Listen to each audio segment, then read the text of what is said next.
When I was 20 years old, I was living in Florida with my boyfriend, now husband, and I was driving home to Missouri for Christmas. My path took me through Alabama, Tennessee, Kentucky, and onwards. And when I stopped at a gas station in Alabama, I went in to use the bathroom. The women's door was red, it was big, it was squeaky, it was wooden, and it was heavy. And I distinctly remember pushing open this bathroom door, walking in thinking, geez, that's kind of an aggressive door. There were 3 stalls in this bathroom. I check all of them because I always go for the cleanest one. I sit down to do my business and the faucet turns on. Nobody opened that door. That door did not open. This person appeared in this bathroom. So I did what any sane person would do, and I shoved my head under the stall door to peek out and see what the heck was going on. And what I saw were a pair of grandma orthopedic shoes, you know, the grayish, tannish, all one color shoes. I sit up and finish what I'm doing, and I go out there, and there is a beautiful mixed race woman. She's a grandma. She has beautiful caramel skin, and she has the brightest, most piercing green eyes I've ever seen in my entire life.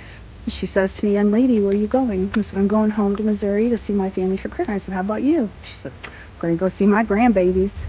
Go see my grandbabies up in Montgomery. We chatted a minute. I said goodbye, because at this point I'm still freaking out. And she says, young lady, I need you to hear me. I need you to listen. If you hear anything wrong with your car, you need to pull over immediately. You hear me? I said, yeah, okay. She's like, no, I need you to hear me. If you hear anything go wrong with your car, you need to stop and pull over. Do you understand? I said, I understand. I backed out through the door. And I swear to God, I stood there, and that door swung back in, and she was gone.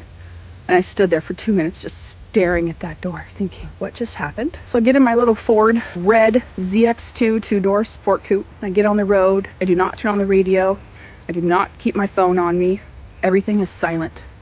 I drive for 2 or 3 hours like this, and I'm about, like, well, this might be crazy. And then I hear tink, tink, tink, the slightest tink I've ever heard in my life. And had I had a radio on, I would have never heard it. And as soon as I heard it, I found the next exit.